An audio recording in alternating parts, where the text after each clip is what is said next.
We would like to acknowledge the traditional custodians of the lands on which we meet to share these conversations on the Vegan Compass podcast. We extend our respect to elders past and present, as well as any of our listeners and guests.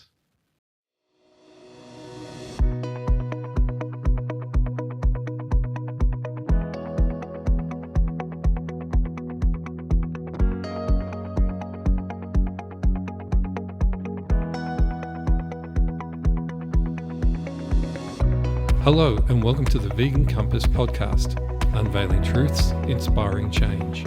We are your hosts, Rick Allport and Mackenzie Cross. From wherever you're listening, please be sure to like and subscribe to support this podcast. Now to the episode. Welcome back to the Vegan Compass podcast. I'm Mackenzie Cross and I'm here with my co-host, Rick Allport. Today, we're guiding you through the latest news from the animal rights and vegan movement. How's it going today, Rick? Hey, Mackenzie. I'm good. Excited to dig into this week's stories.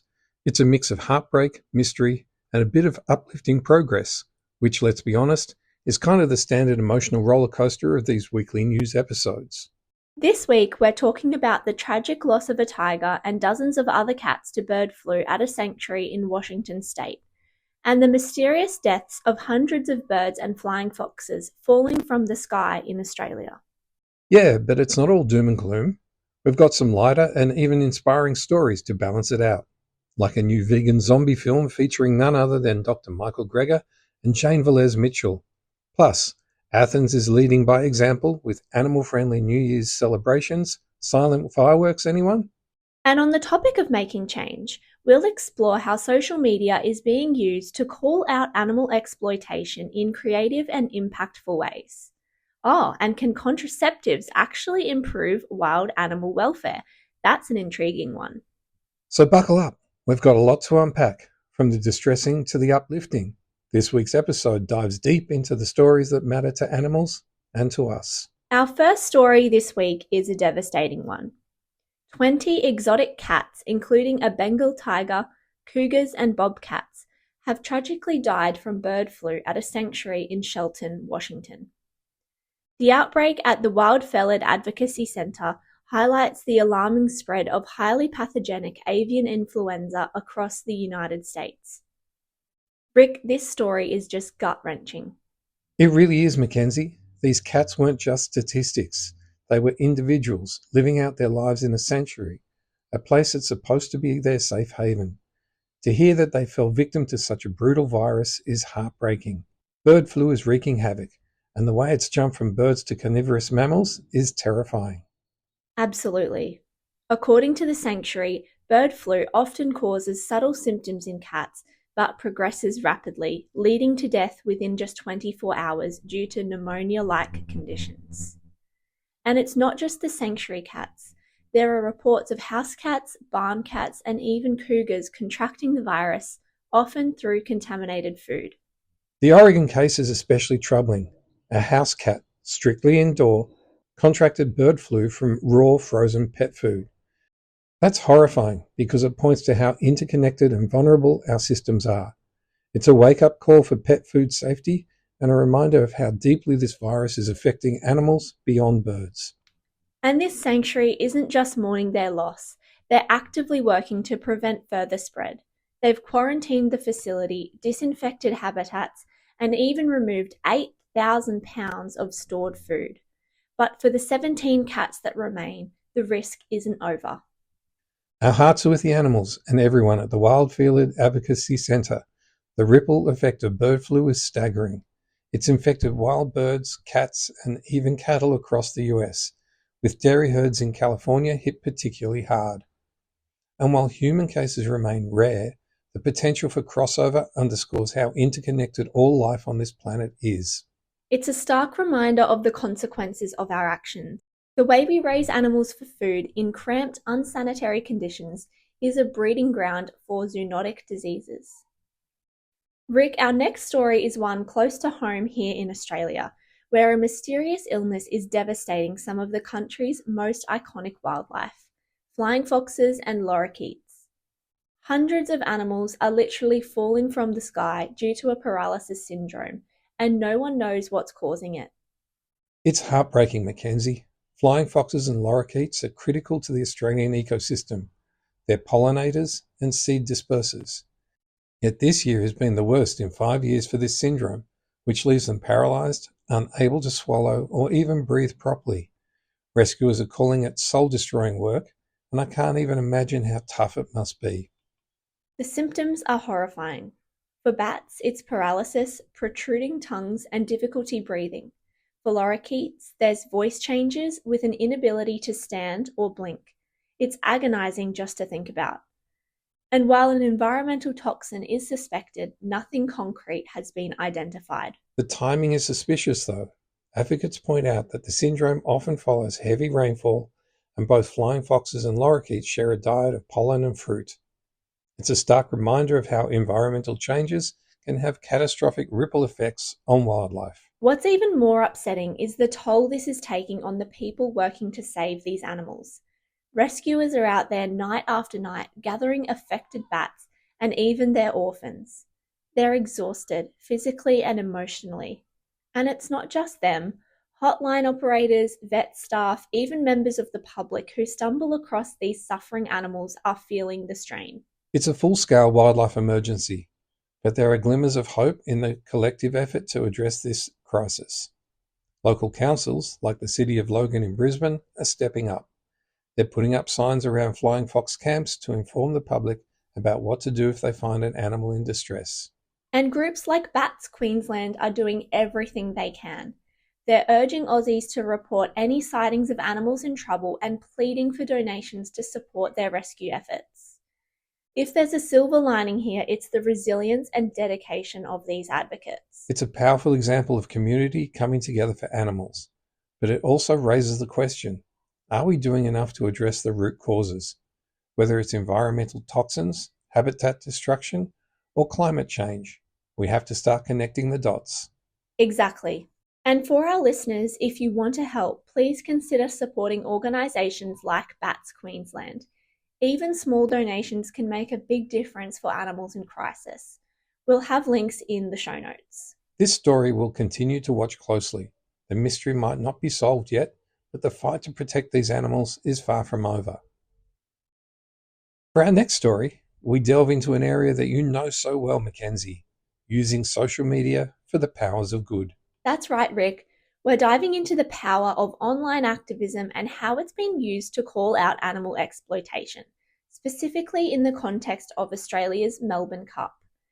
This iconic horse racing event, which attracts massive audiences, has also become a target for animal rights advocates using social media to expose the darkness of horse racing. The hashtag #NupToTheCup has gained traction as a rallying cry for those opposing horse racing.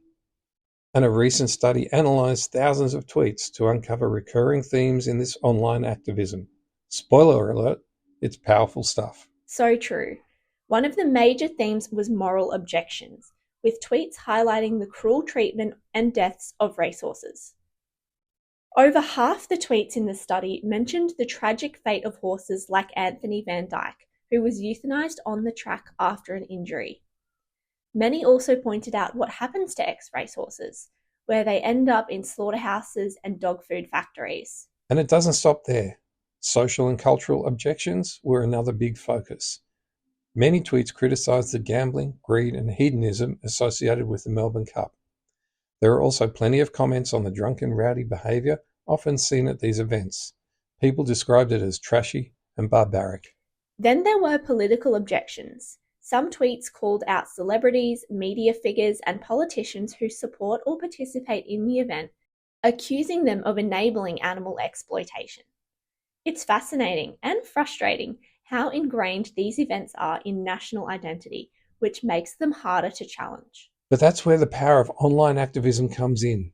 Social media platforms like Facebook or Blue Sky offer a low-effort, high-impact way to amplify these objections to a global audience. And as the study points out, these campaigns can lead to real-world change. Look at the decline of animal-based circuses or the bans on greyhound racing in many places. What's especially inspiring is how some tweets came from former horse racing fans who'd had a change of heart after learning more about the industry's impact on animals. It shows how education, whether online or offline, can create new allies in the fight for animal rights. Exactly. And a strategy of focusing on individual animals, like Anthony Van Dyke, makes it personal. It's harder to ignore the issue when you're confronted with the story of a specific sentient being who suffered and died for entertainment.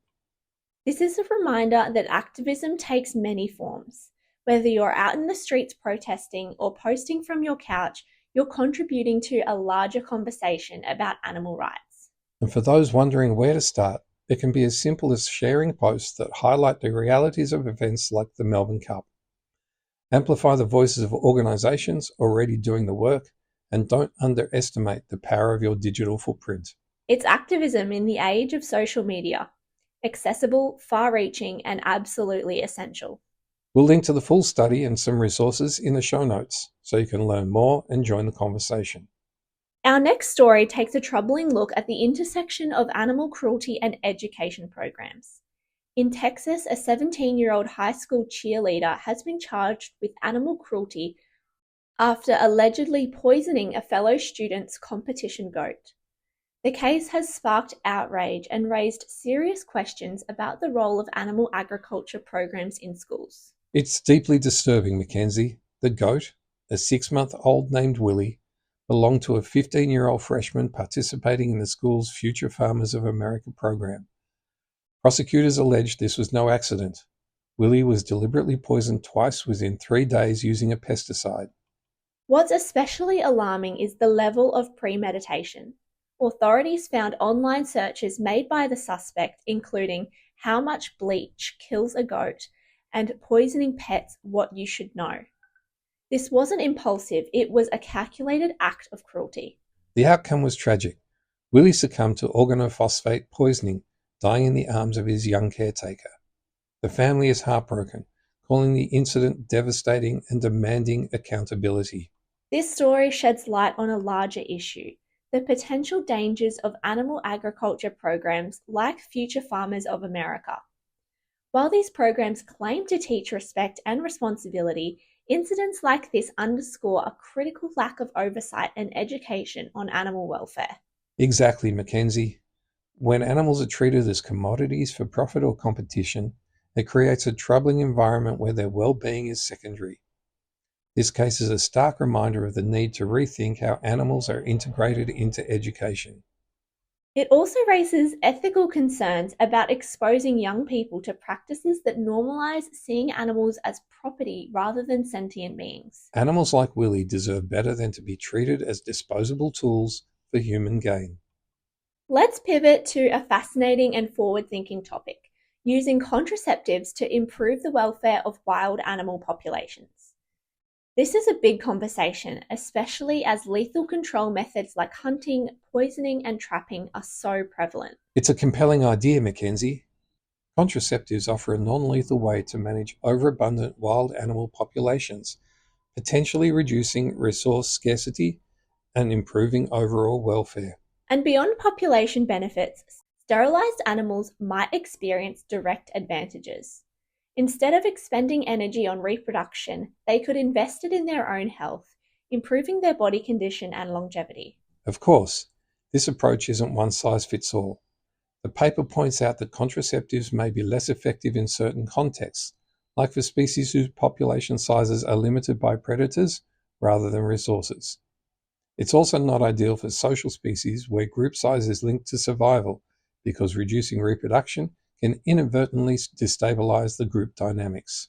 That's why this paper emphasizes the need for more research. We need to understand the life history traits that could influence the effectiveness of contraceptives, things like parental care, fertility rates, and social structures. And let's not forget the practical challenges, like how to ensure the contraceptives only target the intended species or whether the effects can be reversed. Right. Theoretical studies like this lay the groundwork, but real-world application requires empirical evidence. Still, it's exciting to think about the possibilities. This approach could represent a shift in how we manage human-wildlife conflict, moving away from harm and towards solutions that prioritize the welfare of individual animals. And that's the key, Rick, prioritising individual welfare while still addressing population-level challenges. For advocates and policymakers, this paper is a reminder to look at non-lethal methods that potentially offer better long-term success for population control. It's an exciting avenue for future exploration, and it aligns beautifully with the idea that compassion and science can work hand in hand to create better outcomes for wildlife. For listeners who are intrigued by this, we'll include links to the full paper in the show notes. Now, we're coming back here to Australia to highlight a very disturbing aspect of our country, the world's largest commercial killing of land-based wildlife, which is happening every night. The kangaroo cull is the subject of a new Oscar shortlisted documentary, Chasing Roo, by two-time nominee Skye Fitzgerald. This powerful film sheds light on the complexities and brutal realities of this industry. This is such an important topic, Mackenzie. Every year, millions of kangaroos are killed, about 14% of the population in 5 Australian states.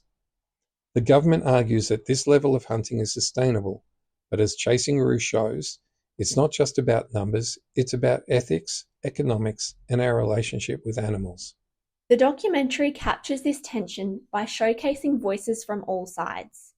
For example, hunters like David Cujo Coulton and his son Darby rely on the cull for their livelihood in remote communities with few job opportunities.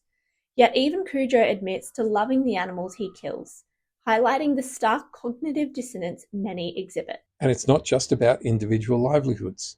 Kangaroo meat is used for pet food and human consumption, and it has been proven that kangaroo meat is actually unhealthy and contains many pathogens like E. coli and salmonella.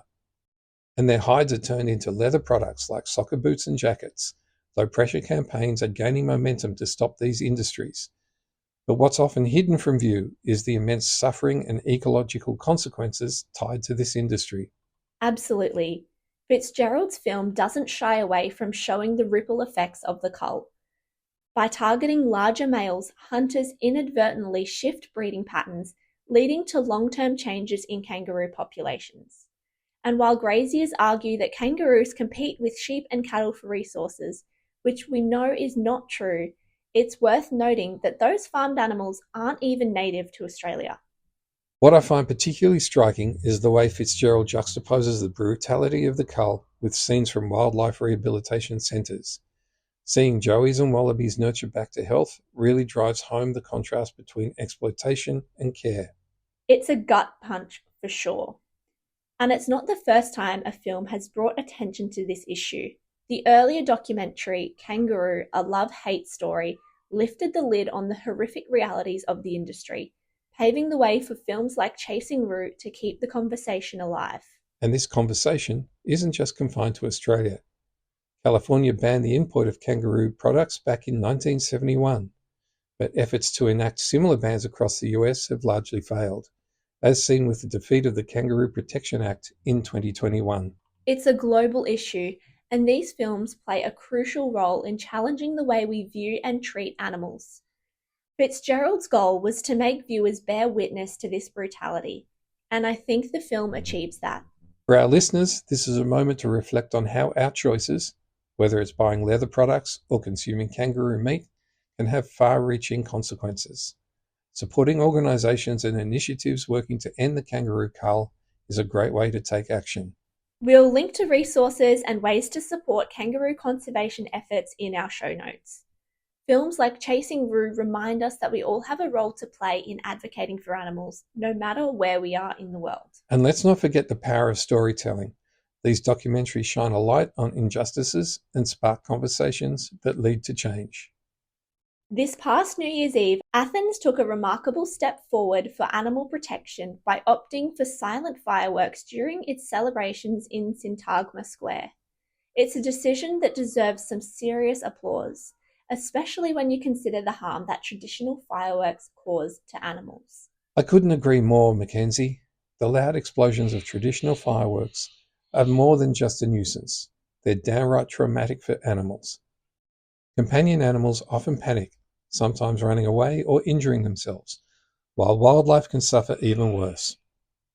Birds, for instance, have been known to die in large numbers due to the stress and disorientation caused by fireworks. It's such a tragic outcome, Rick. The municipality of Athens clearly recognised this and made the welfare of animals a priority. Their use of quieter pyrotechnics still provided a stunning visual display for the city while sparing the animals unnecessary distress. And it wasn't just about the fireworks. The celebration, dubbed Rooftop of Time, featured performances by famous Greek artists and other festivities. It showed that you don't need ear-splitting explosions to ring in the new year in style.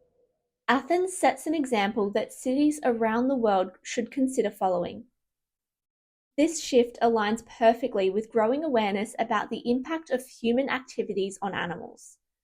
Silent fireworks or laser shows could become the new norm, creating celebrations that are inclusive of all life. And for listeners, it's worthy noting that advocating for change like this can start locally. If your town or city still uses the traditional fireworks, consider reaching out to local officials or starting a petition for quieter alternatives. It's a small change that could save countless lives. Well said, Rick. Silent fireworks aren't just a win for animals, they're a win for people who appreciate a celebration without the chaos. Let's hope more cities take notice of Athens' compassionate approach. Here's to hoping this sets a trend for future celebrations. Silent fireworks might just be the spark we need to create a more harmonious coexistence with the animals we share our world with. Now to an iconic yet often overlooked Australian marsupial, the Palmer wallaby, is teetering on the brink of extinction. A recent study has sounded the alarm, emphasising that urgent action is needed if future generations are to witness this incredible species in the wild. The Palmer wallaby, also known as the white-throated wallaby, is currently classified as vulnerable in Australia and near threatened by the International Union for Conservation of Nature. Found along the Great Dividing Range in northern New South Wales, this rare marsupial is facing threats on multiple fronts: habitat destruction, introduced predators, and the lingering impact of catastrophic bushfires in 2019 and 2020. The devastation caused by those bushfires cannot be overstated. Entire habitats were wiped out, and with them an untold number of Palmer wallabies. Attempts to reintroduce populations into the wild have also faced heartbreaking challenges. In one instance near Robertson, foxes killed more than 40 wallabies in just 3 months. It's a stark contrast to fox-free New Zealand, where Palmer wallabies have actually become abundant. The difference underscores the critical role predators play in determining the survival of these marsupials. Professor George Wilson of the Australian National University points to predator-free enclosures as a potential solution. The Palmer wallabies in such sanctuaries like the one at Mount Wilson are thriving. But creating and maintaining these enclosures isn't easy. Predator-proof fencing is expensive, and Professor Wilson believes government agencies should collaborate more with private landholders to make it more cost-effective. Safe havens aren't just about keeping predators out. They provide security during bushfires, protect against vehicle collisions, and allow for better disease and genetics management. The New South Wales government's Saving Our Species project is taking steps like building an enclosure at Ngamba Nature Reserve to relocate some of the Palmer wallabies. But researchers argue that this is just a start. To truly secure the species' future, more facilities and greater collaboration is essential. This isn't just about saving a species. It's about addressing the broader impacts of habitat destruction, climate change, and humane management of non-native species. Palmer wallabies are a vital part of Australia's ecological fabric, and their loss would echo far beyond their population numbers. For our listeners, this is a moment to reflect on the power of conservation. Supporting projects like predator-proof sanctuaries and advocating for government and private partnerships can make a real difference. Every action counts when it comes to protecting vulnerable species like the Palmer wallaby. We'll include links in the show notes for organisations working to conserve the Palmer wallaby and other threatened species. Let's ensure that this beautiful marsupial isn't just a memory for future generations. Returning to the subject of kangaroos, this next story highlights the devastating reality of Australia's kangaroo cull. A Victorian man has been convicted and fined $80,000 after 71 eastern grey kangaroos were found dead on his property in Nathalia.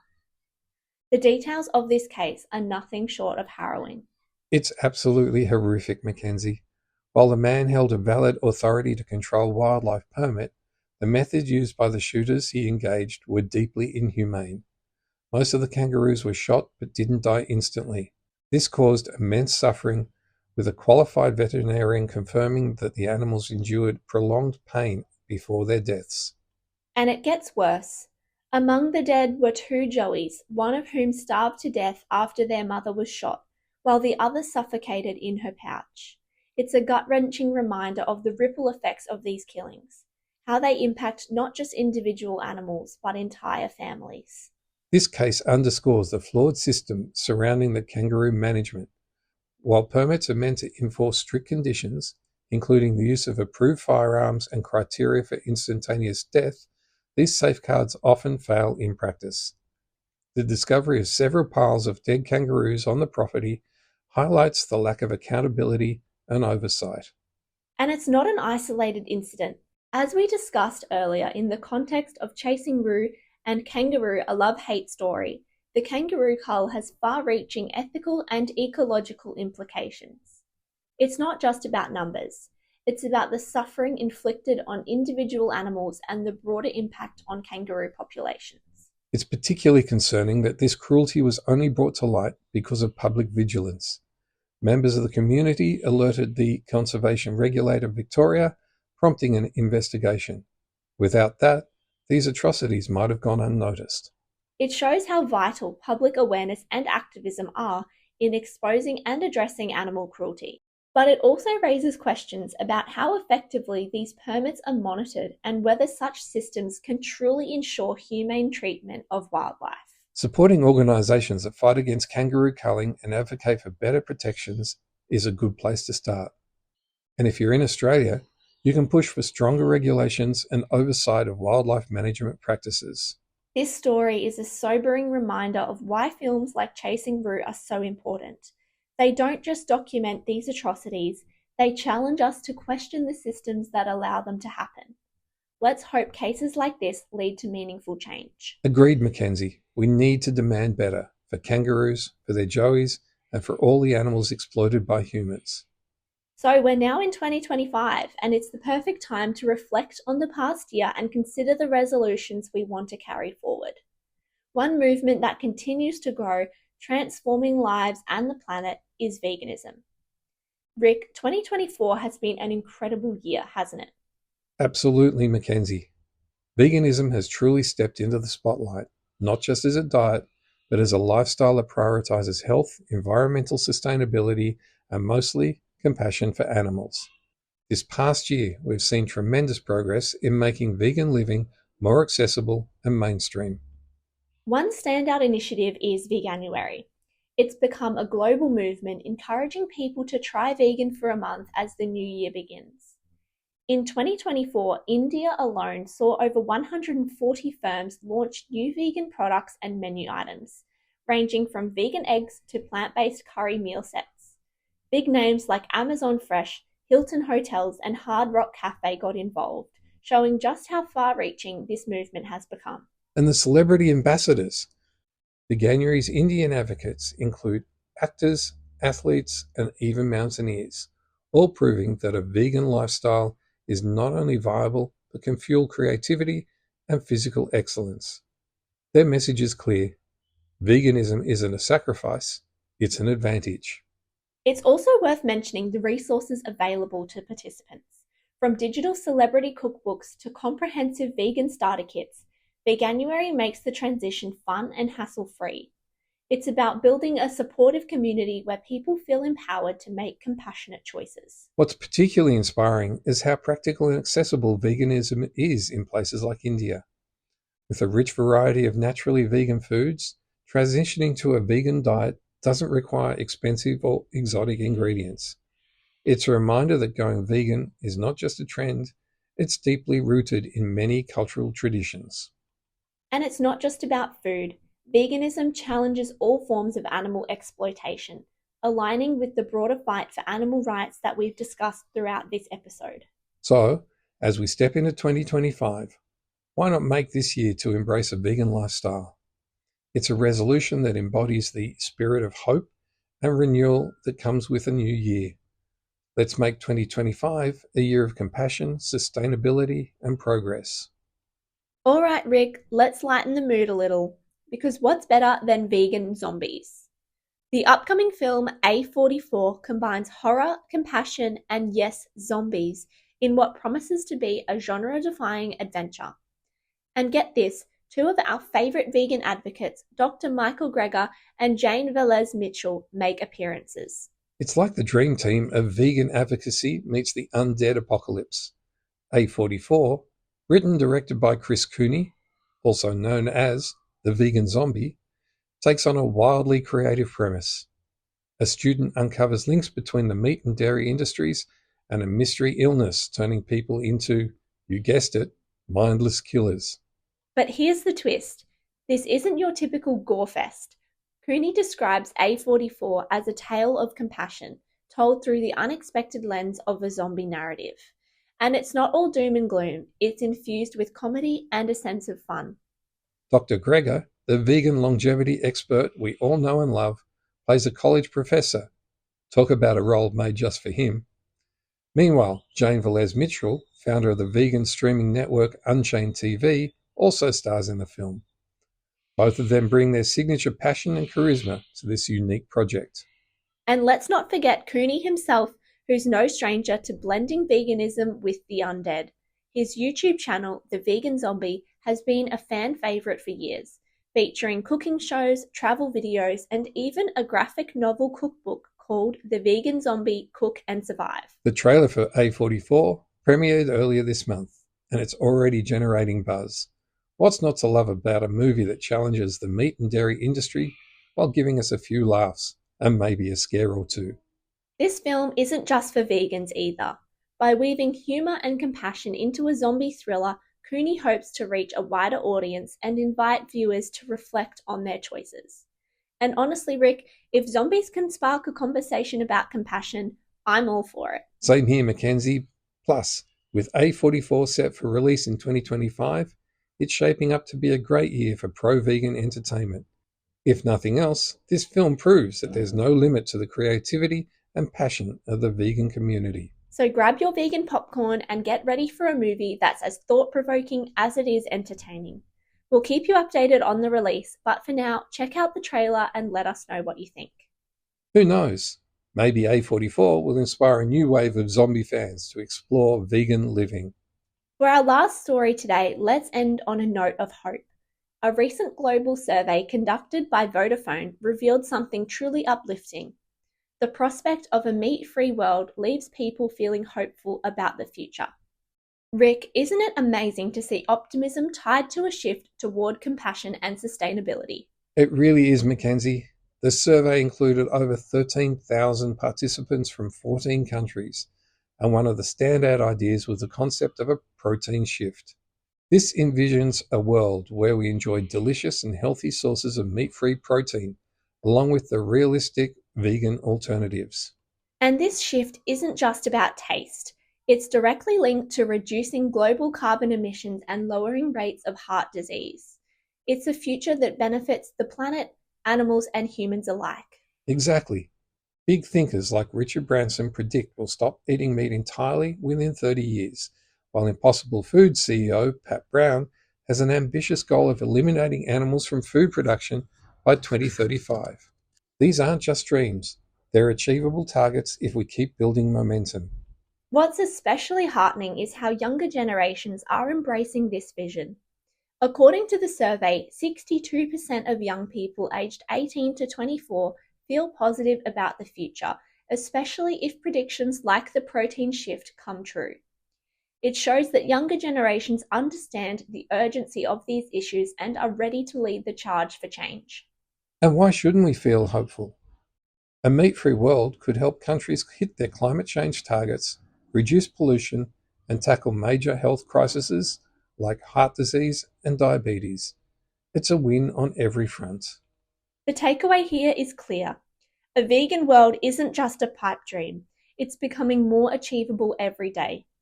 With advancements in plant-based foods, growing awareness, and a global movement towards sustainability, this vision is within our reach. Here's to hope, action, and a future that looks a whole lot brighter for animals, people, and the planet. That's all for today on the Vegan Compass podcast. We've covered some heavy stories, from the tragic impact of bird flu and kangaroo culls to the challenges faced by endangered species like the Palmer wallaby. But we've also shared moments of hope, like Athens' silent fireworks, the creative power of a vegan zombie film, and the growing optimism for a meat-free world. It's been a rollercoaster of emotions, but as always, these stories remind us why we keep pushing for change. Compassion, action, and awareness are the keys to building a kinder future for animals and our planet. Thanks for joining us today. Keep making those compassionate choices, and we'll see you next time for more stories that inspire and empower. Take care, everyone, and keep your compass pointed toward a completely vegan world. Thanks for listening to the Vegan Compass podcast, unveiling truths, inspiring change. Be sure to follow us on social media at @thevegancompass_podcast. See you next time.